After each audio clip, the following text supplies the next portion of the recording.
Welcome to సృజన మంజరి. ఇది సృజనాత్మక సమాహార సుధాఝరి. బంగారం నాటిక రచన డాక్టర్ హరికిషన్ గారు. వారికి ప్రత్యేక ధన్యవాదములు.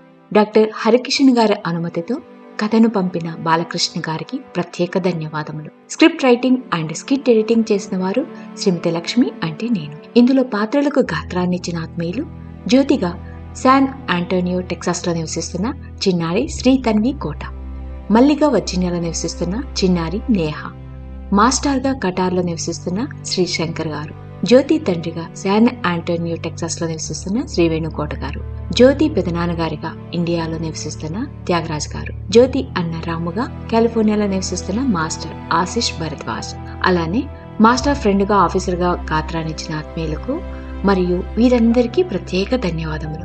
పాటలు పాడిన వారు అమెరికాలో నివసిస్తున్న గంగాధర్ గారికి, శ్రీ శంకర్ గారికి మరియు వింటున్న ఆత్మీయులందరికీ ధన్యవాదం తెలుపుకుంటూ బంగారం నాటిక మీకోసం.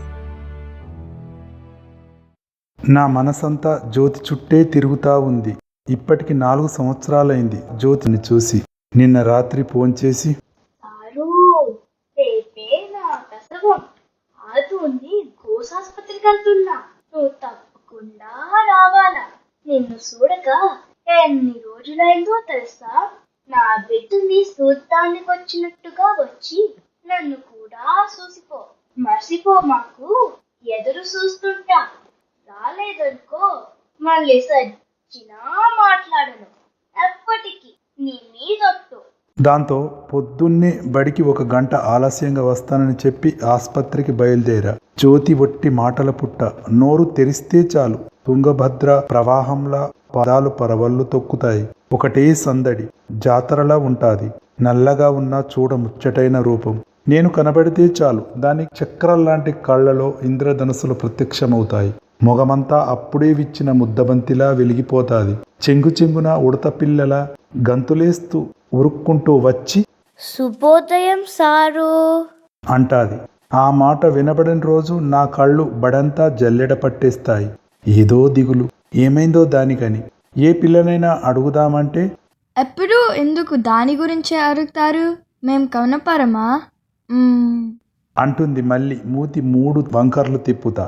కొన్నిసార్లు జ్యోతి సాయంత్రం ఇంటికి పోయేటప్పుడు, సారు రేపొద్దున ఏమి తినకుండా రా, ఉగ్గాని బజ్జీ చేసుకుని వస్తా. ఉడుక్కుడుగా తింటే భలే కమ్మగా ఉంటాది.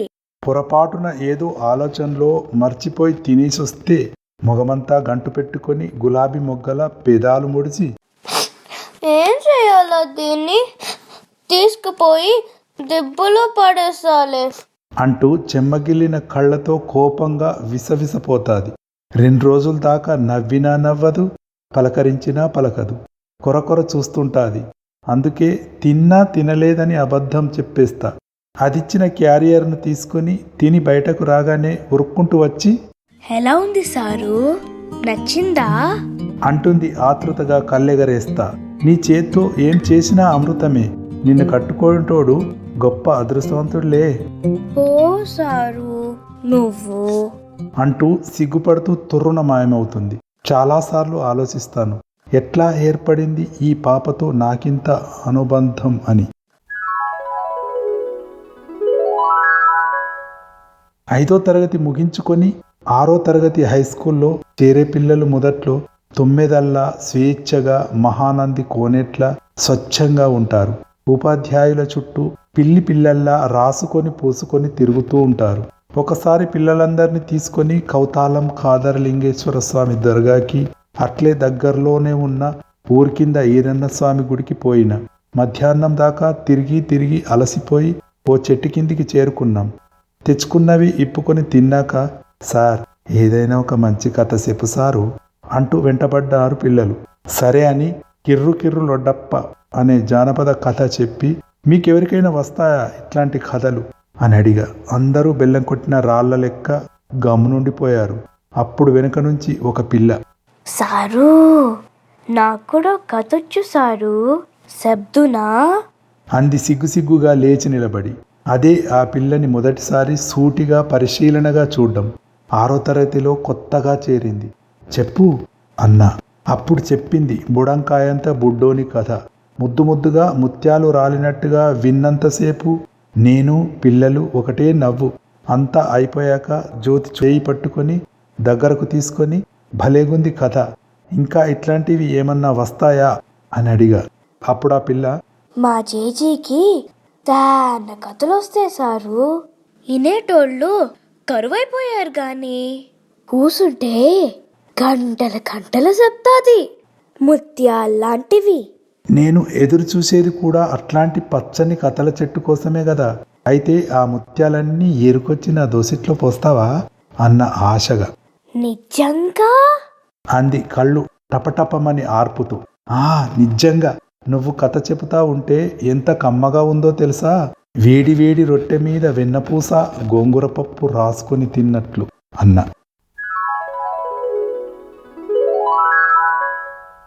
అట్లా ఏర్పడింది అనుబంధం.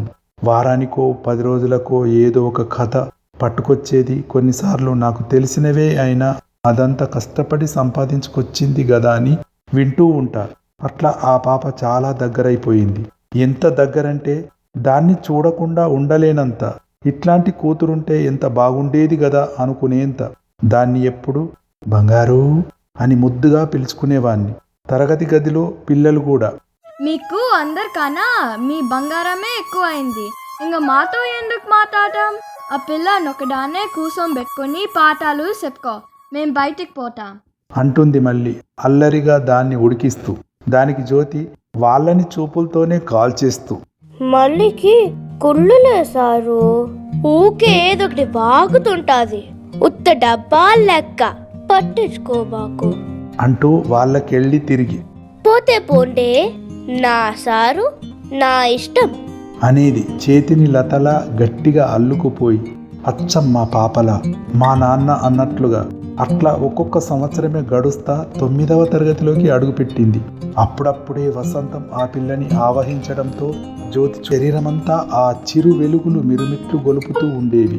వయసు పెరుగుతున్న నా దగ్గర మాత్రం అట్లానే పసిపిల్లల గారాలు పోతూనే ఉండింది. నింగిలో తారలా మిలమిల మిల మెరిసే పువ్వ, గాలిలో పక్షిలా మెల్లమెల్లగారా, కొమ్మలో పూసిన తీయ తీయని ఆపిల్ నవ్వ, మినుగురు ముసుగులో వెలుతురు నువ్వా, సిరుసిట పటవానల సప్పుడివా, మరిగలగల మాటల ఉప్పెనవ, సలిమంచుల కుంచెతు రంగులు దిద్దిన ఇంద్రధనస్సువా, సిన్నారి నువ్వెవ్వరే అని అడిగే చందమామే, పొన్నారి నీ అల్లరే సుత్తుంటే ఎంత హాయే, బంగారం నువ్వు పాడితే వింటుందే కోయిలాగి, సింగారి నువ్వాలితే ఆకాశం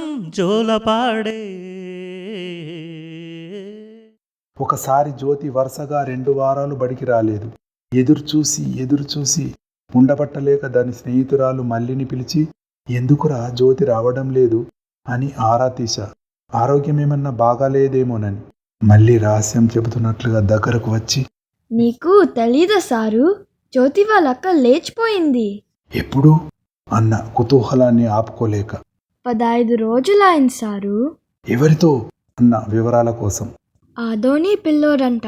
ఎవరికీ తెలియకుండా బట్టలు నగలు సర్దుకొని కాలేజీకని పోయి అట్నుంచట్నే వెళ్ళిపోయింది. ఊళ్ళో అందరూ వాళ్ళ కోసమే బుడుకుతున్నారు. వాళ్ళ నాన్న అయితే అది నా కూతురే కాదు, దొరికితే దాన్ని చంపకుండా వదలను అంటూ సెగలు కక్కుతున్నారు. కులమోళ్ళు కూడా మన కులంలో ఇంతవరకు ఎవరూ ఎట్లా చేయాల. ఈరోజు నీ కూతురు, రేపు నా కూతురు, లాంటిది మళ్ళీ జరగకుండా వాణ్ణి ఏదో ఒకటి చేయాలా అని ఒకటే ఎగదోస్తున్నారు. ఊళ్ళో ఎవరి నోట్లో చూసినా వాళ్ళ గురించే. దాంతో తలెత్తుకోలేక ఆడోళ్ళెవరూ ఇంట్లో నుండి బయటికి రావడం లేదు. ఆ తర్వాత జ్యోతి మరలా ఎప్పుడూ బడికి రాలేదు. కొంతమంది సార్లతో వెళ్ళి ఎంత నచ్చజెప్పినా వాళ్ళ నాన్న వినలేదు. ప్రతిరోజు నా కళ్ళు ఆ పాప కోసం ఆశగా వెతుకుతూనే ఉండేవి. నల్లగా పొడువాటి జడతో, గుండ్రని కళ్ళతో, కొచ్చని ముక్కుతో, నుదుటన ఎర్రని బొట్టు పెట్టి ఏ పిల్ల కనబన్నా జ్యోతే కళ్ళ ముందు మెదిలి మనసంతా బాధతో ఒక్కసారి మెలిపెట్టేది. బడిలో అంతకు ముందులా పిల్లలతో చలాకీగా ఉండలేకుంటున్నా అలా ఎదురు చూస్తానే దిగులుగా 6 నెలలు గడిచిపోయింది. ఒక్కరోజు రాత్రి చదువుతున్న కథల పుస్తకం పక్కన పెట్టేసి పడుకోవడానికి సిద్ధమయ్యాను. కన్నులు మూసుకుపోతున్నాయి.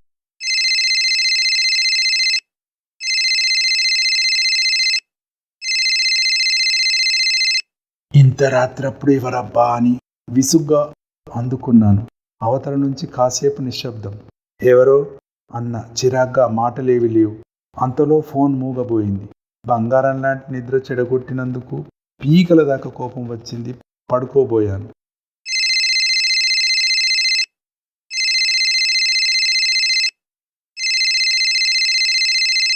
ఎవరైనా ఆట పట్టిస్తున్నారా అనుకుంటూ ఫోన్ ఎత్తాను. సారు బాగున్నావా అంటూ గుసగుసగా వినబడినట్లుగా ఒక పరిచితమైన కంఠం అలలుగా, ఎవరూ సరిగ్గా వినబడ్డం లేదు అన్న నిటారుగా కూర్చుంటూ. నేనే సారు, మీ బంగారాన్ని. ఒక్కసారిగా నిద్రమబ్బు ఎగిరిపోయింది. ఎన్ని రోజులైంది ఆ కమ్మని కంఠం విని. నరనరాల్లో ఏదో ఆనందం. ఏమైపోయావురా బంగారం ఇన్ని రోజులు అన్న ఆప్యాయంగా. అంతలో అవతల నుంచి సన్నని ఏడుపు. ఈ బంగారం ఇంకా నీకు ఎప్పుడు కనపడనంత దూరమైపోతాది సారు అంది వెక్కిళ్ళు పెడుతూ. నాకు అర్థం కాలేదు. ఏమైందిరా, ఎందుకలా మాట్లాడుతున్నావు అన్న అమ్మల ఆప్యాయంగా. కాస్త కంగారుగా కాసేపు నిశ్శబ్దం. సారు, నా పెళ్ళి సారు ఎల్లుండే. ఆలూరు సంబంధం ఏం బాలేడు, చాలా పెద్దోడు. నేనెంత ముత్తుకుంటున్నా ఎవ్వరూ వినడం లేదు. మా అక్క లేచిపోయింది కదా, అందుకే నాకు ముందరగానే 3 ముళ్ళు వేయించేస్తున్నారు. నువ్వే ఆపాలి సారు. చిన్న పిల్లలకి పెళ్లి చేయకూడదని చేస్తున్నట్లు తెలిస్తే లోపలేస్తారని ఎప్పుడు చెప్తుంటివి కదా, ఎట్లాగైనా ఆపాలి సారు. దాని గొంతు అంత విషాదంగా వినడం అదే మొదటిసారి. అంతలో సారు ఇక ఉంటా, ఎవరైనా చూస్తారు. అందరూ పడుకున్నాక పైకొచ్చి సప్పుడు కాకుండా చేస్తున్నా. ఆపుతావు కదా సారు, నిన్నే నమ్ముకున్నా. ఆ గొంతులో ఏదో ఆశ నాపై. మునిగిపోతూ చివరి ప్రయత్నంగా ఎవరైనా ఆదుకుంటారేమోనని చేయి పైకి లేపినట్లుగా. అలాగే బంగారం, జాగ్రత్త అంటూ ఫోన్ పెట్టేశాను. మనసంతా అల్లకల్లోలంగా ఉంది. నిద్ర ఎగిరిపోయింది. ఏవేవో ఆలోచనలు. చుట్టూ చీకటి. అనంతంగా వెలుతురును కబలించి చిదిమేసి విజయానందం పొందుతూ.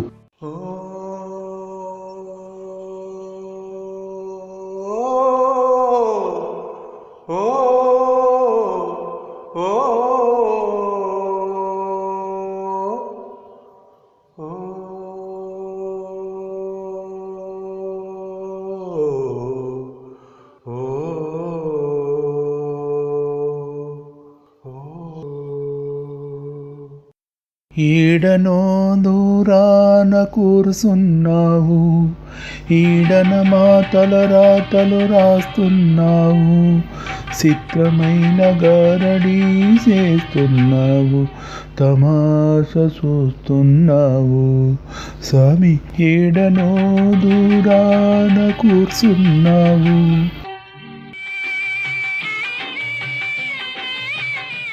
పసితనములోనే 3 ముళ్ళు వేయిస్తావు, మమ్ము తోలు బొమ్మలను చేసి ఆడిస్తావు. పిన్న వయసులోనే 100 ఏళ్ల జీవితాన్ని అందిస్తావు, అంతలోనే 3 నాళ్ళ ముచ్చటగా చేసేస్తావు. స్వామి, ఈడనో దూరాన కూర్చున్నావు. ఆలోచనలతో అలసిన మనసు ఎప్పుడు నిద్రపోయిందో. ఉదయం రెప్పలు బలవంతంగా తెరిచాను. కళ్ళు ఎర్రగా, మండుతున్నాయి. మనసంతా బంగారమే మెదులుతూ ఉంది. ఎలా ఆపాలి ఆలోచిస్తూ ఉన్నాను. పోలీసుల్ని కలిసి ఫిర్యాదు చేస్తే ఆగిపోతాది, కానీ ఊరళ్లతో గొడవ, తర్వాత చాలా సమస్యలు ఎదుర్కోవలసి వస్తుంది. బాలకార్మికులు, బాల్య వివాహాలు, మూఢనమ్మకాలు, బసివిని వ్యవస్థ ఎక్కువగా ఉన్న మండలాలు ఆదోని చుట్టూ అనేకం. తెలుగు, కన్నడ కలగలిపి ఏ అధికారులు తొంగి చూడక పెత్తందారుల పాలనలో అభివృద్ధికి కిలోమీటర్ల దూరంలో నిలిచిపోయిన సరిహద్దు ప్రాంతం ఇది. అంతలో చేయూత సంస్థ గుర్తుకొచ్చింది. ఆడపిల్లల అక్షరాస్యతపై పనిచేస్తున్న సంస్థ. దాని అధ్యక్షుడు నా స్నేహితునికి మంచి స్నేహితుడు. వెంటనే నా స్నేహితునికి ఫోన్ చేసి నా పేరు బయటకు రాకుండా ఈ పెళ్లి ఆపమని ప్రాధేయపడ్డాను. వాడు కాసేపు ఆలోచించి, ఏ కులం? ఎందుకురా అడిగాను. పెద్ద కులం వాళ్ళైతే కష్టం, అది కాక వాళ్ళ సంస్థ మీ ఊళ్ళో కూడా పనిచేస్తోంది. దాన్ని తవ్వితే ఆ పైన పీక్కోవడం కష్టం. నువ్వు అనుకున్న కులాల్లో కాదులే అన్నా కులం పేరు చెబుతూ. సరే, నేను మాట్లాడతాలే అంటూ ఫోన్ పెట్టేశాడు. ఉదయం 9కంతా బండేసుకుని ఎప్పటిలాగే ఆదోని నుంచి బయలుదేరా. బడికి చేరాలంటే అరగంట పైనే పడుతుంది. దారంతా కూలీలు, ఆటోలు, వ్యాన్లు, దాన్ల నిండా బడీడు మొగ్గలు, ఎక్కువగా ఆడకూతుర్లే. కెనాల్ కింద ఊర్లలో పత్తి, మిరప విరగబడి కాస్తాయి. కూలోళ్లకు కొరత. దాంతో చుట్టుపక్కల గ్రామాల నుంచి కుప్పలు కుప్పలుగా వెళ్తూ ఉంటారు. వాళ్ళనే చూస్తూ నిదానంగా బండి నడపసాగాను. మనసంతా ఆందోళనగా ఉంది. ఏమి జరుగుతుందా అని. కాసేపటికి ఒక పోలీసు జీపు, దాని వెనుక చేయూత సభ్యులు, పత్రికా విలేకరులు ఉన్న మరో జీపు నన్ను ఆటోలను దాటుకుంటూ సర్రున గ్రామం వైపు దూసుకుపోయాయి. వాటిని చూడగానే నా పెదాలపై చిరునవ్వు మెరిసింది. బడికి పోయిన కాసేపటికి మళ్ళీ ఉరుక్కుంటూ నా దగ్గరకు వచ్చి, సారు, జ్యోతి పెళ్లి ఆగిపోయింది. ఏం జరిగింది? గొడవ ఏమన్నా అయిందా అన్నా అమాయకంగా ఆరా తీస్తా. మళ్ళీ పోలీసులు వచ్చిన విషయం చెబుతూ, వాళ్ళ నాన్న పోలీసుల కాళ్ళ మీద పడి చుట్టాలంతా ఇంటికొచ్చి పందిరేసుకున్నాక ఇట్టా ఆపు చేయమంటే ఎట్టా సారు? పాపకు బంగారం చేపించినాం, ఇంటి నిండా సరుకులు తెచ్చేసినాం. ఇప్పటికే మొదటి పాపది అట్లయ్యి తలెత్తుకోలేకుంటున్నాం. మళ్ళా ఇది ఇట్లయితే ఏ నుయ్యో గొయ్యో చూసుకోవటం తప్ప దారి లేదు. ఈ ఒక్క తూరికి కళ్ళు మూసుకొని పోండి అంటూ ఒకటే వేసినారు. కానీ పోలీసోళ్ళు మాటనలేదు. జ్యోతికి పెళ్లి చేయమని, బడికి పంపిస్తామని రాపించుకొని ఇంకో తూరి ఇట్లా చేస్తే అందరినీ లోపలేసి మూసేస్తామని భయపరిచి పోయినారు. అయ్యో పాపమని కొంత జాలేసిన మనసుకు చాలా ప్రశాంతంగా అనిపించింది. తర్వాత రోజు అన్ని పత్రికల్లో చేయూత ఆధ్వర్యంలో ఆగిన బాల్య వివాహం అని ఫోటోలు వచ్చేశాయి. జ్యోతి మొగం కనిపించకపోయినా ఊరు, తల్లిదండ్రుల వివరాలు అచ్చయ్యాయి. అందరూ పోల్చుకునేలా. అది జరిగిన తర్వాత జ్యోతిని బడికి తిరిగి పంపిస్తారేమో అని ఎదురు చూశా. 10 రోజులు దాటినా రాలేదు. ఏమైందా అని కనుక్కుంటే 2 రోజుల కిందట బెంగుళూరులో ఉండే వాళ్ళ పెద్ద నాయన ఊరికి వచ్చినాడంట. ఇంట్లో అందరూ దిగులుగా మొగాలు ఏలాడదీసుకొని ఉంటే, ఎందుకురా ఏడుస్తారు? ఎన్ని చూడలా ఇట్లాంటియే. చిన్న కూతుర్లో మన బంధువు ఉన్నాళ్లే నడిపింటి వెంకటస్వామి అని, ఆయన కూతురిది కూడా ఇట్లానే ఆగిపోతే ఏమైంది? నెల తిరగకుండానే సప్పుడు కాకుండా కాలువ బొగ్గకు తీసుకుపోయి 3 ముళ్ళు వేయించి గమ్మున కాపురాన్ని కంపించినారు. కానీ పోలీసులు కేసు పెడితే వాళ్ళకి ఇంకేం పని లేదనుకుంటున్నావు రంగయ్య? పట్టుకోవాలంటే రోజుకి లారీ లెక్క దొరుకుతారు. అంత ఉత్తుతిదే. నీకంతగా భయం వేస్తే ఊళ్ళో పాపకి మొగం చెల్లడం లేదని చెప్పి నా ఎంబడి బెంగళూరు కంపి ఏం చేయాలనో తర్వాత నేను చెప్తా అంటూ జ్యోతిని తీసుకుపోయాడు. అట్లా బడికి వస్తాదనుకున్నది కాస్త మరింత దూరం అయిపోయింది. కొద్ది రోజులు దాటగానే అక్కన్నే ఒక గుడికి తీసుకుపోయి మట్టసంగా తాళి కట్టించేసి కాపురానికి పంపించేసి వచ్చేశారు. ఆ విషయం తెలిసి మనసు కళుక్కుమంది. వెంటనే స్నేహితునికి ఫోన్ చేశా. వాడు విషయం విని, రేయ్ వదిలేరా, ఇంకా పెండ్లైపోయేది అంటున్నావు కదా, ఇవన్నీ ఏడ మామూలే. ఆపిన పెండ్లిలలో 90% నెల తిరగకుండానే అయిపోతున్నాయి. ఇది అందరికీ తెలిసిన రహస్యమే. ఇళ్ళ పేరు చెప్పుకుని 7 సంస్థలు బలుస్తున్నాయి, కానీ పిల్లలు మాత్రం పిట్టల్లా రాలిపోతూనే ఉన్నారా. అన్నాడు ఫోన్ పెట్టేస్తూ. జ్యోతి గురించి అప్పుడప్పుడు పిల్లలు సమాచారం అందించేవాళ్ళు. కొంతకాలానికి ఆ పాపతో పాటే చదివే పిల్లలు 10 అయిపోయి వెళ్ళిపోయారు. జ్యోతి గురించి చెప్పేవారే కరువైపోయినారు. కాలంతో పాటు నెమ్మదిగా జ్యోతి ఆలోచనలు తీవ్రత కూడా తగ్గుతూ వచ్చింది. అట్లా 2 సంవత్సరాలు గడిచిపోయాయి. కానీ ఈ మధ్య 6 నెలల కింద ఒకరోజు బడిలో పాఠం చెప్తూ ఉంటే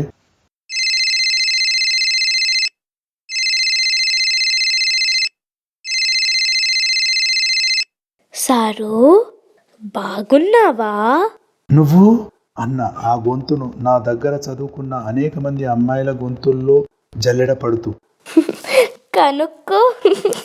అదే నవ్వు వెన్నెల వాన కురిసినట్లుగా, చిరుజల్లులు మొహాన్ని చల్లగా తాకినట్లుగా, మనసును ఊయరలూపే నవ్వు. బంగారం నువ్వేనా అన్న సంబరంగా. అవు సారు బాగున్నావా? బాగున్నారా? ఎక్కడున్నావురా? ఎలా ఉన్నావు? ఒక్కసారి కూడా ఫోన్ చేయలేదే? అసలు గుర్తున్నానా అంటూ ప్రశ్నల మీద ప్రశ్నలు వేశా. నీ నంబర్ లేదు సారు. బెంగళూరు నుంచి అట్లనే అత్తోలింటికి పంపించినారు. మళ్ళా ఇదో ఇప్పుడే ఇన్ని సంవత్సరాలకి ఊళ్ళోకి అడుగు పెట్టడం. నువ్వు రాసిన మెరుపుల వాన పుస్తకం ఒకసారి నాకిచ్చినావు గుర్తుందా? దాన్ని అటకపై దాచిపెట్టుకోనింటి. ఇంటికి రాగానే దేవునికి మొక్కులు మొక్కుకుంటా నే చేసిన మొట్టమొదటి పని అది ఎతకడమే. దాంట్లో నీ నంబరు కనపడగానే ఎంత సంబరం వేసిందో తెలుసా? ఏమ్రా చాలా రోజులకొస్తివి, పండగనా? లేదు సారు, కాన్పుకి 5వ నెల. అప్పుడేనా? ఏం చేయాలా సారు, తప్పదు ఆడదానిగా పుట్టినాక. అంది పెద్ద వేదాంతిలా. ఎలా చూసుకుంటున్నాడు నీ మొగుడు? పర్లేదు సారు, బానే చూసుకుంటాడు. ఇంతకీ మేడం పిల్లలు ఎట్లా ఉన్నారు? అంది మాట మారుస్తా. అట్లా మళ్ళా మాటలు కలిశాయి. రోజు ఏదో ఒక సమయంలో ఫోన్ చేసేది, ఎన్నెన్నో కబుర్లు చెప్పేది. పదే పదే బడిలో బాల్యాన్ని తలుచుకొని సంబరపడేది. తన బాధలు సంతోషాలు నాలోని ప్రవాహంలా వంపేది. నాకు ఏడుపు వచ్చినప్పుడల్లా నువ్వే గుర్తుకొస్తావు సారు. ఎన్ని 100 సార్లు నిన్ను తలుచుకున్నానో తెలుసా? ఉరుక్కుంటా వచ్చి నిన్ను చూడాలనిపిస్తాది. కానీ అప్పుడు కనపడినంత దూరం. ఇప్పుడు ఇంత దగ్గరికి వచ్చినా కదా. అయినా ఇంట్లో వాళ్ళు కాలు బయటికి పెట్టొద్దు కీడు అంటున్నారు. తాతో నేను చూడలేకుంటున్నా. ఆలోచనల్లోనే ఆస్పత్రి వచ్చేసింది. లోపలికి అడుగు పెడుతుంటే బయటకొస్తున్న జ్యోతి అన్న రాము కనిపించి, నమస్తే సారు, యాడికి? రాము కూడా నా దగ్గరే 10వ తరగతి వరకు చదువుకున్నాడు. నాకు జ్యోతికి మధ్య నుండే అనుబంధం గురించి వానికి బాగా తెలుసు. అదేరా జ్యోతిని ఆసుపత్రిలో చేర్చినారంట కదా, చూద్దామని. వాడు ఒక్క క్షణమాగి, పొద్దున్నే తీసుకుపోయినారట ఇంటికి. నేను ఆడికే పోతున్నా, వస్తావా సారు? పోదాం. ఇద్దరం బండి మీద బయలుదేరాం. దారిలో వాడు ఒక్క మాట మాట్లాడలేదు. మౌనంగా మూగెద్దు లెక్క కూర్చున్నాడు. కౌతాలంలో కాదరలింగస్వామి దర్గా దాటి కొంచెం ముందుకు పోగానే ఒక సందు చూపించాడు. అక్కడంతా జనం. వాని వెనుక నెమ్మదిగా బయలుదేరాను. ఆ ప్రదేశమంతా ఏదో విషాద వాతావరణం. ఎవరి మొహాల్లోనూ ఆనందపు జాడలేదు. మనసు కీడును శంకించసాగింది. ఏమైందిరా అన్న వాని వంక చూసి, కానుపు కష్టమై ఆసుపత్రిలోనే. మాటల మధ్యలోనే అంతవరకు ఆపుకున్న దుఃఖం వాని కళ్ళం నుండి బయటకు దుంకి గొంతు మూగబోయింది. కాళ్ళ కింద భూమి నిలువునా చీలినట్లనిపించింది. అంతలో వాడు, వరుసగా 3 సార్లు 3 నెలలకే అబార్షన్ అయిందట సారు. చిన్నపిల్ల ఇంకా ఎదగాల, తట్టుకోలేకుంటుంది. కొంతకాలం ఆగండి అని ఎవరు చెప్పినా మొగుడు వినలేదంట. అంత శాతకపోతే కనే దాన్ని తెచ్చుకుంటా తీసుకుపోండి అని తిట్లు తన్నులంట. కాపురం నాశనం చేసుకోకూడదని అన్నిటినీ అట్లానే భరించింది. మందుల మీద మందులు మింగింది.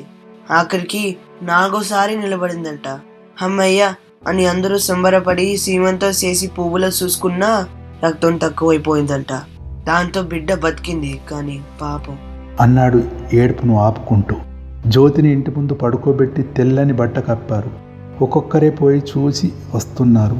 నా బంగారాన్ని చివరిసారిగా అలా శవంలా చూడ్డానికి నా మనసొప్పలేదు. కళ్ళ ముందు చిరునవ్వులు నవ్వుతున్న రూపమే మెదులుతా ఉంది.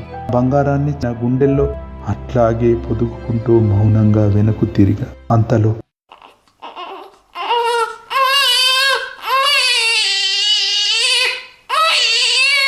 ఇంటి లోపల నుంచి చిన్నగా పసిపాప ఏడుపు కమ్మగా పిలుస్తూ లోపలికి అడుగు వేశా. ఆడపిల్ల, నల్లగా పెద్ద పెద్ద కళ్ళతో, కొచ్చని ముక్కుతో, అచ్చం నా బంగారం లాగానే మెడ కింద చేయి పెట్టి అపురూపంగా పైకి ఎత్తుకున్నాను. పాప ఏడుపు ఆపి చిరునవ్వులతో నా వంక చూసింది. పాప శరీరం నా హృదయానికి మెత్తగా, వెచ్చగా, ఆత్మీయంగా తాకుతోంది. పాప నా కళ్ళలోకి కన్నార్పకుండా అట్లానే చూస్తా ఉంది. నా చిటికన వేలు ఆ పాప లేత చేతిలో నలుగుతా ఉంది.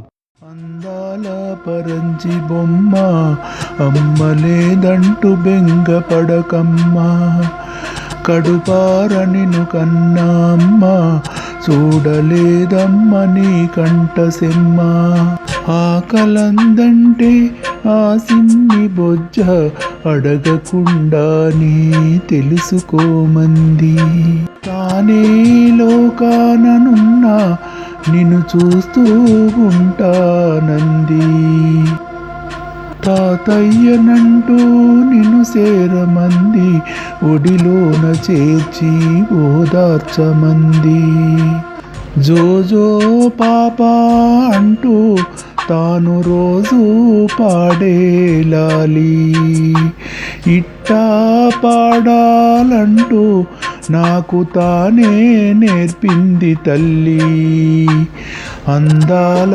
పరంజి బొమ్మ, అమ్మ లేదంటూ బెంగ పడకమ్మా, కడుపార నిన్ను కన్న అమ్మ, చూడలేదమ్మ నీ కంటి సెమ్మ, అందాల పరంజి బొమ్మ, అమ్మ లేదంటూ బెంగ పడకమ్మా.